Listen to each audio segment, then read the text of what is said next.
शुभ संध्या प्यारे छात्रों। आशा है आप सब अच्छे होंगे। और आज है गुरुवार, तारीख 7 अक्टूबर 2021 और आज से शुरू होने जा रहे नवरात्रोत्सव का आप सबको नवरात्रोत्सव की शुभेच्छाएं। आज घट स्थापना है, आप सबको उसकी शुभेच्छाएं। देवी माता आप सबको अच्छी बुद्धि दे और आप सबका स्वास्थ्य अच्छा रखे। तो छात्रों, आज हम एक बिल्कुल ही सुंदर सी कविता देखने जा रहे हैं। प्रस्तुत कविता जो है सोई मेरी छौना रे में के कवि है डॉक्टर श्री प्रसाद। और डॉक्टर श्री प्रसाद जी का परिचय हम पहले करते हैं।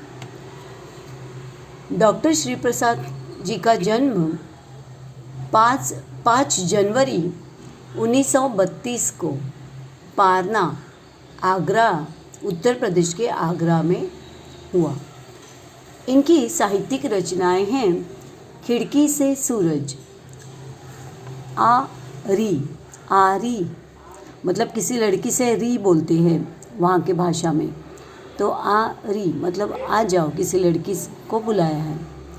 कोयल, गुड़िया की शादी आदि।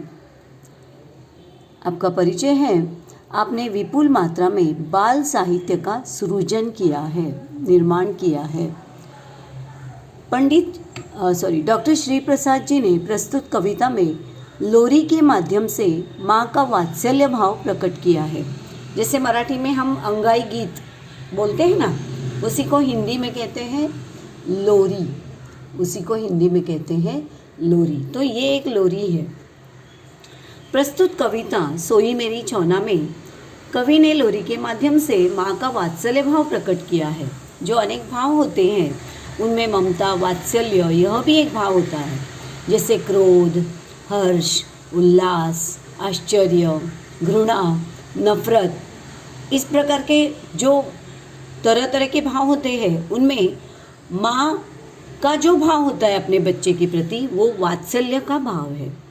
माँ अपने लाल को सुलाने के लिए कहती है कि गेंद मेरा खिलौना है, यह बालक मेरा है, इसके लिए मैं सोने का झूला झुलाऊंगी, उसमें रेशम की डोरी लगाऊंगी। फिर मेरे लाल को परियों की लोरी सुनाकर मीठे सपनों में खोने वाला, जिसे मैंने काला टीका भी लगाया है, यही मेरा बालक है। इस प्रकार बालक को सुलाने के लिए माँ लोरी गा रही है। यह माँ की ममता से परिपूर्ण कविता है। माँ अपनी प्यारी छौनी सी बिटिया को सुंदर प्यारा संसार देना चाहती है और वो अपने बेटी के लिए क्या क्या मांगती है भगवान के लिए, या अपनी बच्चों के लिए क्या क्या कामना करती है, उससे संबंधित यह कविता है। कविता की शुरुआत में हमें जो चित्र दिखाया गया है उसके बारे में आज हमें गृह कार्य में लिखना है। यह है, जरा सोचो बताओ, यदि सच में हमारे मामा का घर चांद पर होता तो क्या होता। यह एक कल्पना का लेखन है। आपको कल्पना करना है कि सचमुच अगर आपके मामा का घर चांद पर होता तो क्या होता। देखिए, यहाँ एक चांद दिखाया है नीले आसमान में, और ये मामा का सुंदर सा घर है, और ये बच्चों के मन की कल्पना है। यदि आपको इसके बारे में लिखना है, एक 5-6 पंक्तियों में आपको यह कल्पना करनी है कि यदि आपके मामा का घर चांद पर होता तो आप क्या क्या करते। यदि सच में हमारे मामा का घर चांद पर होता तो कितना अच्छा होता। हम मामा के घर जाते छुट्टियों में, जिस आसमान को हम दूर से देखा करते हैं उसकी खूब सैर करेंगे, चांद सितारों को नज़दीक से देखेंगे, बादलों के बीच लुका छिपी खेलेंगे, परियों के देश में जाएंगे। वे किस तरह रहती हैं परियां, उन्हें जानने का और देखने का अवसर हम पाएंगे। चांद पर रहकर हम हमारा स्वास्थ्य अच्छा बनाते, क्योंकि प्रदूषण रहित वातावरण में रहने का अवसर हमें वहाँ मिलता।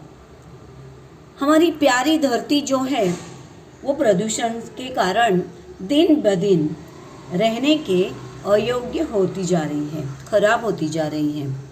तो हम चांद पर रहकर प्रदूषण रहित वातावरण का आनंद उठाते। फिर हम चांद पर रहकर बहुत सारे फ़ोटो खींचते हैं, वहाँ से धरती का भी हम फ़ोटो खींचते हैं। फिर जब छुट्टियाँ ख़त्म होने को आती तो हम चांद से फिर धरती पर लौट आते और वहाँ खींचे हुए सारे फ़ोटो हम अपने दोस्तों को, मित्रों को दिखाते और वहाँ की दुनिया के बारे में हम सबको बताते। तो यह हुई हमारी कल्पना। अब मैंने आपको बहुत कुछ बता दिया है और आप इसके बारे में क्या सोचते हैं, आपको 5-6 पंक्तियों में यह लिखना है। यदि सच में हमारे मामा का घर चांद पर होता तो हम क्या करते। आइए अब हम बढ़ते हैं इस कविता की तरफ। इसमें छौना का मतलब है लाडला, लाडली बेटी या लाडला बेटा, नन्हा सा बच्चा, उसके लिए छौना शब्द इस्तेमाल किया गया है। कविता हम देखते हैं। कविता की शुरुआत यहाँ से हो रही है। कविता की शुरुआत, मेरा गेंद खिलौना रे, सोई मेरी छौना रे, झूला झूले सोने का, झूले रेशम की डोरी, मीठे सपनों में खोई, सुन सुन परियों की लोरी, मेरा दीठ दिठौना रे, सोई मेरी छौना रे। माँ कहती है कि मेरी प्यारी बिटिया सोई हुई है, वह मीठे सपनों में खोई हुई है। वह सपने में सोने से बने झूले में झूल रही है। झूला जो है उसका वो सोने का है। हर माँ अपने बच्चे के लिए बहुत ही अच्छे की कामना करती है, इच्छा करती है। माँ कहती है ये जो गेंद है ये मेरी छौनी का है। मेरा जो बच्चा सोया हुआ है उस छौने का वह खिलौना है। अब ये मेरी छौना जो है, छौना रानी मतलब छोटी सी बिटिया, ये सोई हुई है। ये जिस पलने में सोई हुई है, जिस झूले में सोई हुई है, वह झूला सोने का है और उस झूले में रेशम की डोरी लगी हुई है। रेशम एक बहुत ही कीमती वस्त्र है, तो उसकी डोरी मैंने उससे बांध दी है और उसी डोरी को खींचकर उसका सोने का झूला मैं झूला रही हूँ। मेरी छौना रानी उस झूले में सोकर मीठे सपनों में खोई हुई है। उस सपने में उसके साथ परियां आई हुई है। परियों से वह लोरी सुन रही है, परियों के साथ वह सोती है। मेरा दीठ दिठौना रे, सोई मेरी छौना रे। माँ कहती है कि उसे मेरी नज़र ना लग जाए। दीठ का मतलब है नज़र, दृष्टि। दिठौना का मतलब है बच्चों को बुरी नज़र से बचाने के लिए बच्चों को माथे पर यहाँ या गाल पर यहाँ काली बिंदी लगाते हैं ना, उसे दिठौना कहते हैं। तो इस माँ ने अपनी छौनी बिटिया के भी यहाँ माथे पर एक काली सी छोटी सी बिंदिया लगाई हैं ताकि उसे किसी की दीठ ना लग जाए, उसे किसी की नज़र ना लग जाए। माँ कहती है चांद सितारे जाग रहे, नाच रही है चांदनियाँ, फूल खिले हैं चांदी के, फूली मेरी आंगनियाँ, मेरा दीठ दिठौना रे, सोई मेरी छौना रे। माँ कहती हैं कि आकाश में चांद और सितारे सभी जाग रहे हैं और यहाँ आकाश में चांदनियाँ जो है वो नृत्य कर रही हैं, नाच रही हैं और जो चंदा मामा है वो इन बादलों के बीच से लुका छिपी खेल रहा है। वह अपना प्रकाश चारों तरफ फैला रहा है, मानो चांदनी जो है वो नृत्य कर रही है। ऐसा लगता है मानो मेरे आंगन में, आंगनिया मतलब मेरे आंगन में चांदी के फूल खिले हैं। ये चांदी के फूल क्यों लग रहे हैं? क्योंकि इनमें चंदा मामा का जो प्रकाश है वो इन फूलों पर पड़ा है। ये चांदनियों का जो उजाला है वो इन फूलों पर पड़ा हुआ है आंगन के, इसीलिए आंगन के सारे फूल लगता है मानो चांदी के हैं। तो माँ अपनी बिटिया के लिए इतनी सुंदर परिकल्पना करती हैं कि आंगन में जो फूल खिले हैं वो जैसे चांदी के फूल हैं, क्योंकि इन्हें चांदी के बनाने वाला यह चांद है और आसमान की ये नाचती हुई चांदनियाँ हैं। तो मेरी प्यारी बिटिया झूले में सोई हुई है, उसे मेरी ना नज़र लगे, इसलिए मैंने उसे बिठौना उसके माथे पर लगाया है। आगे अगले पृष्ठ पर चलते हैं, पृष्ठ क्रमांक 24। आगे माँ अपने बच्चे के लिए सोचती है कि मेरा सुख अनहोना रे, मेरा सुख अनहोना रे, सोई मेरी छौना रे, गीत सुनाऊं सोए तू सोए औ गाऊं मैं, तू सोए औ गाऊं मैं, मेरा दीठ डिठौना रे, सोई मेरी छौना रे। माँ कहती है मेरा सुख अनहोना है, अनहोना मतलब अद्भुत है। माँ कहती है कि मेरी प्यारी बिटिया सो रही है, मुझे ईश्वर ने अद्भुत सुख दिया है। इस मेरी छौना रानी के रूप में मुझे ईश्वर ने एक अनहोना सुख दिया है, एक अद्भुत सुख दिया है। तो मैं गीत गाऊं, मैं अपनी छौना रानी के लिए गीत गाऊं और मेरी छौना रानी सुखपूर्वक सोए। माँ कहती है गीत सुनाऊं सोए तू सोए और गाऊं मैं तुम्हारे लिए गीत गाऊंगी छौना रानी, और तुम सुख से सो जाओ। तुम सो जाओ, मैं जागती हुई तुम्हारे पास देखती रहूँगी, तुम्हारी रक्षा करती रहूँगी और तुम्हारी इस सोई हुई छवि को अपनी आँखों में उतारूँगी।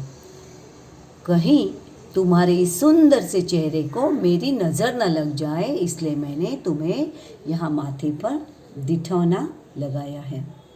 माँ कहती है जागे खेले रूठे तू, हंस हंस तुझे मनाऊं मैं, खिलौनों की दुनिया की सैर तुझे करवाऊं मैं, मेरी प्यारी सलोनी रे, मेरी सोई मेरी छौना रे। माँ कहती हैं तुम जब जागो तो तुम खूब खेलो, तुम खेल खेल में मुझसे रूठ जाओ और मैं हमेशा तुम्हें मनाती रहूं। इस तरह हमारे खेल चलते रहे।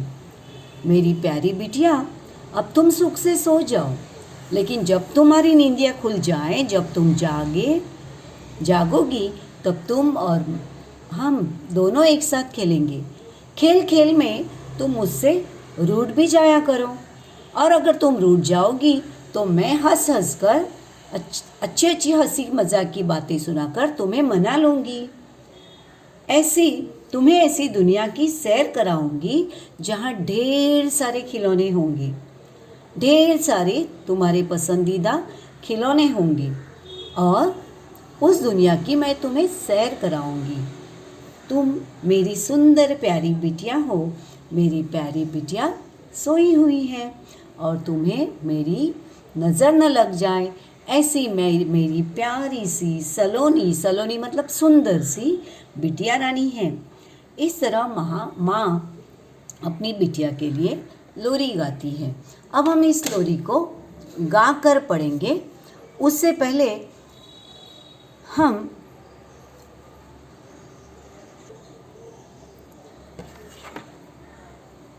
मेरा घेन खिलौना रे, सोई मेरी छौना रे, झूला झूले सोने का, झूले रेशम की डोरी, मीठे सपनों में कोई, सुन सुन परियों की लोरी, मेरा दिल डिठौना रे, सोई मेरी चौना रे। चांद सितारे जाग रहे, नाच रही हैं चांदनियाँ, फूल खिले हैं चांदी के, फूली मेरी आंगनियाँ। मेरा दीठ दिठौना रे, सोई मेरी छौना रे। मेरा सुख अनहोना रे, मेरी सोई मेरी छौना रे। गीत सुनाऊं सोए तू सोए गाऊं मैं।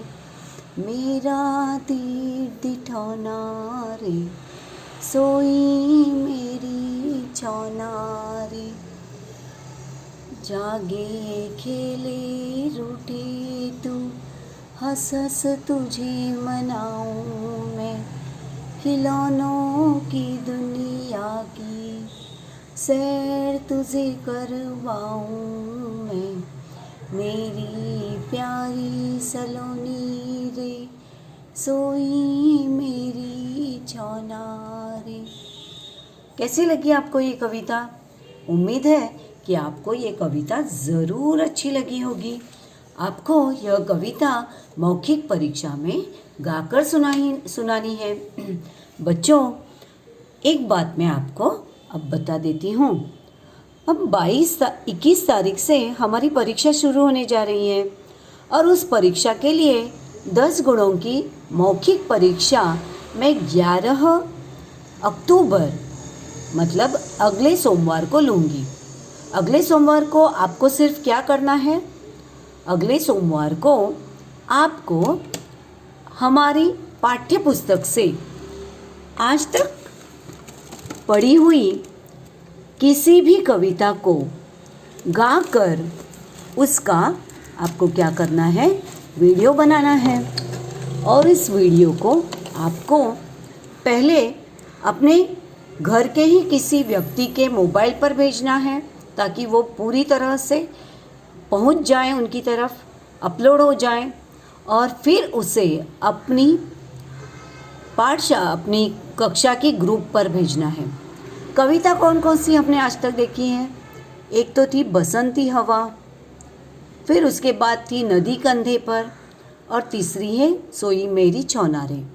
इन तीनों कविताओं में से किसी एक कविता को आपको बिना किताब में देखे कंठस्थ करना है और बिना किताब में देखे गाकर उसका वीडियो बनाना है।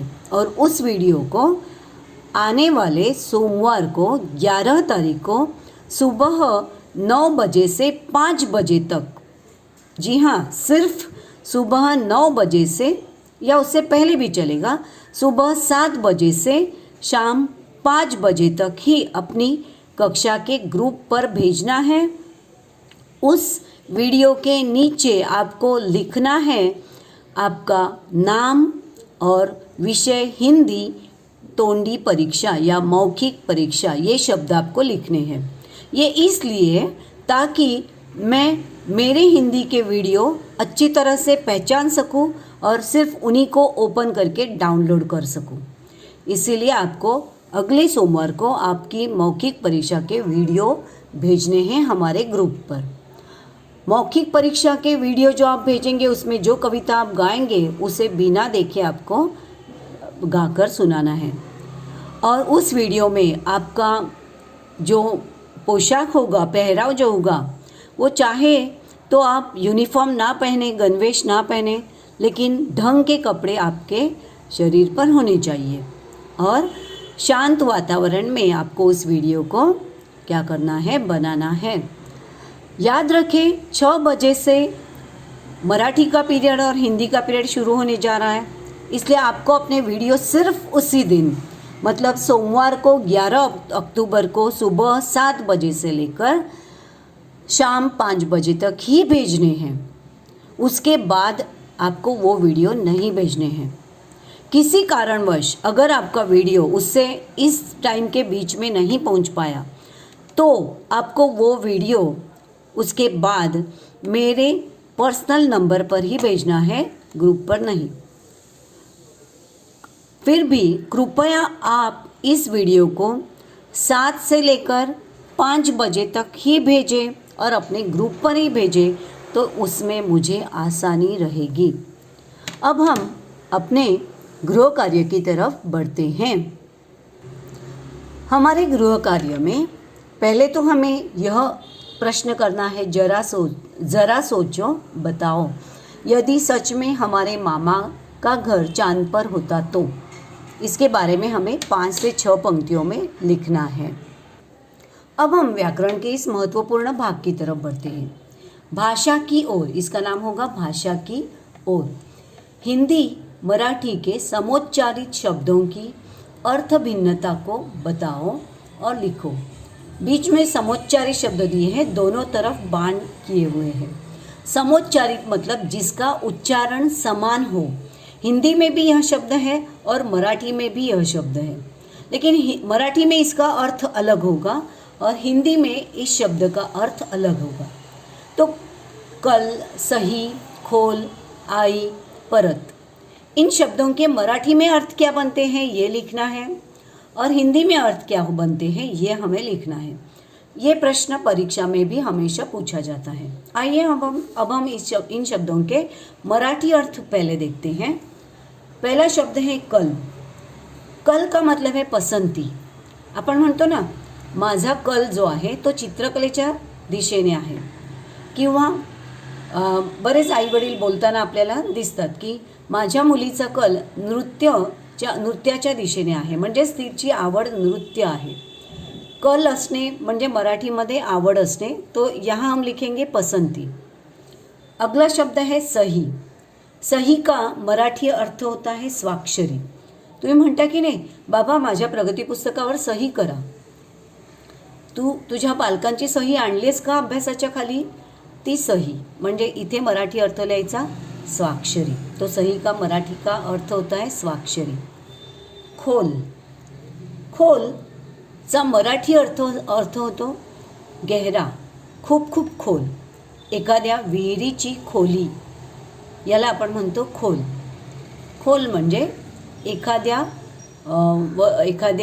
जागेची किंवा एखाद्या पर्वताची किंवा एखाद्या विहिरीची किंवा एखाद्या नदीची खोली, तर त्याला आपण खोल म्हणतो। तर हा त्याचा मराठी अर्थ झाला। आई। आई का मराठी मतलब होता है माता, जननी। परत। परत का मराठी मतलब होता है पुन्हा। तो ये अर्थ हम लिखेंगे, मतलब यहाँ पसंती, स्वाक्षरी, नदी या कुएं की या तालाब की गहराई, आई मतलब माता जननी, और परत का मतलब है पुनः।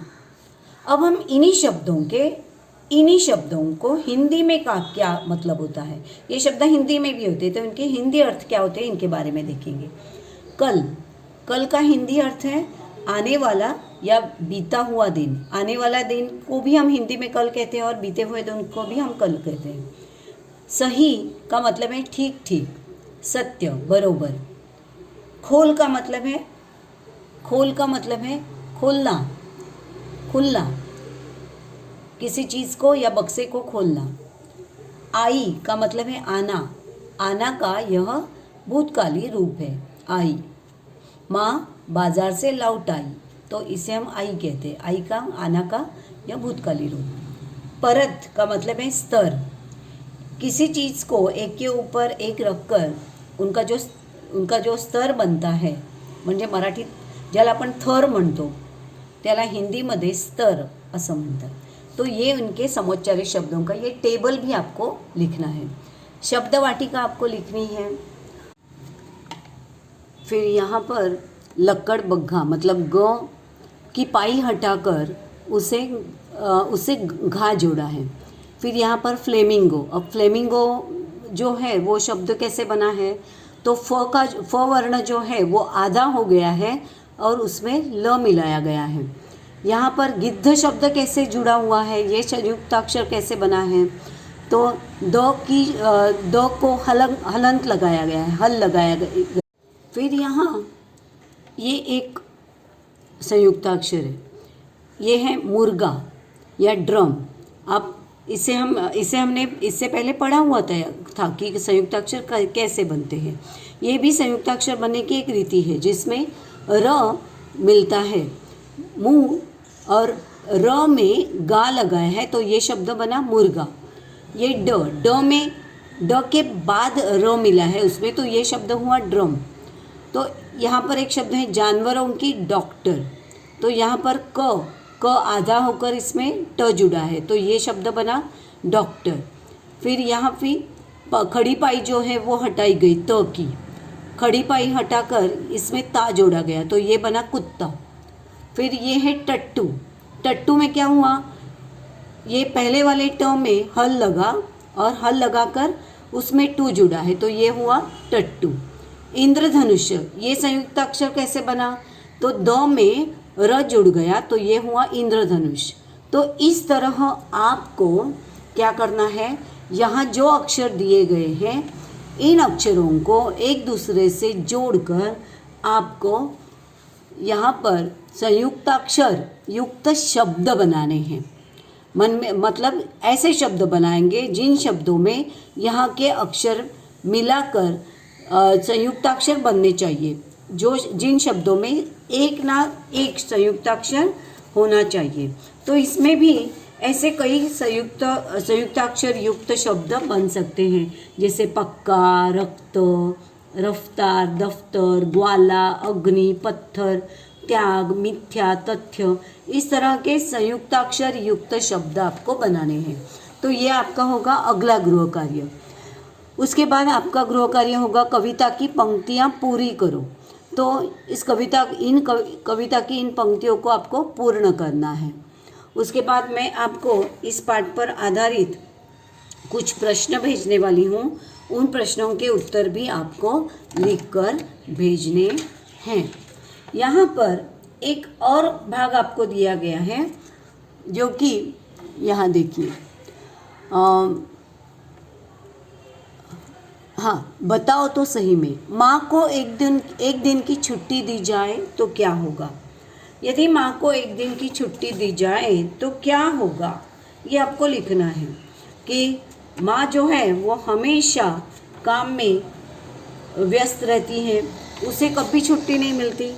हमें दिवाली की छुट्टियाँ मिलती हैं, इतवार की छुट्टियाँ मिलती हैं, कोई सन त्यौहार आ जाते हैं तो उनकी छुट्टियाँ मिलती हैं, लेकिन हमारी छुट्टियों में भी माँ व्यस्त ही रहती है। हमारी छुट्टियों वाले दिन में तो माँ ज़्यादा व्यस्त रहती है, क्योंकि सब घर पर होते हैं और उसके काम और बढ़ जाते हैं। तो हमें यह सोचना है कि यदि माँ को एक दिन की छुट्टी दी जाए तो क्या होगा। इसके बारे में आपको काल्पनिक लेखन लिखना है। जैसे कि माँ को एक दिन की छुट्टी दी जाए तो सुबह सुबह सब देर तक सोते रहेंगे, सोकर उठने पर चाय और नाश्ता तैयार नहीं मिलेगा, आपको खुद उठकर चाय और नाश्ता बनाना पड़ेगा, अपने कपड़ों को इधर उधर से ढूंढ कर लाना पड़ेगा, दोपहर का भोजन समय पर नहीं बनेगा। कुल मिलाकर पूरा घर जो है वो अस्त व्यस्त नजर आएगा। तो सभी लोग हैरान परेशान होते रहेंगे यदि माँ को एक दिन की भी छुट्टी दी जाए, क्योंकि हम माँ पर इतने निर्भर जो हैं। लेकिन ज़रा सोचिए कि सचमुच किसी एक दिन आप सभी घर के माँ के व्यतिरिक्त जो लोग घर के हैं, वो परिवार के हैं, वो अगर एक साथ मिलकर सोचें कि एक दिन तो कम से कम हफ्ते में माँ को छुट्टी देनी चाहिए, तो सबको मिलकर काम बांट कर करने चाहिए। जो काम हम बांट कर आपस में करेंगे वो पूरे काम माँ एक दिन में करती रहती है, दिन भर में करती रहती है। लेकिन कम से कम हम बांट कर तो वो सारे काम कर सकते हैं और उसे आराम दे सकते हैं। तो इसके बारे में भी हमें लिखना है। फिर मैं आपको याद दिलाती हूँ कि आपको क्या क्या अभ्यास करना है। देखिए, आपको काल्पनिक कुछ 5-6 पंक्तियाँ लिखनी है। यदि मामा जी का घर चांद पर होता तो क्या होता, ये पहला लिखाना होगा। उसके बाद आपको शब्द वाटिका करनी है। उसके बाद आपको भाषा की ओर, ये तीसरा प्रश्न करना है। चौथा प्रश्न जो है वो आपको माँ को एक दिन की छुट्टियाँ दी जाए तो क्या होगा, इसके बारे में करना है। 5वां प्रश्न जो है वो आपको कविता की पंक्तियों पूर्ण करना है। और 6ठा प्रश्न आपको संयुक्ताक्षर युक्त शब्द बनाने हैं। तो इस तरह आपका होमवर्क आपको पूर्ण करके भेजना है। और मौखिक परीक्षा के बारे में मैंने आपको इससे पहले वीडियो में बताया है। फिर भी मैं आपको मौखिक परीक्षा के बारे में जानकारी देने वाला ऑडियो भी बनाकर भेजूंगी। आशा है आप सब मौखिक परीक्षा की भी तैयारी करेंगे और जो गृह कार्य करने के लिए दिया है उसे पूरा करेंगे। और अपनी पसंदीदा किसी एक कविता को आपको गाकर उस मौखिक परीक्षा के लिए तैयार करना है। धन्यवाद। घर पर रहिए, सुरक्षित रहिए।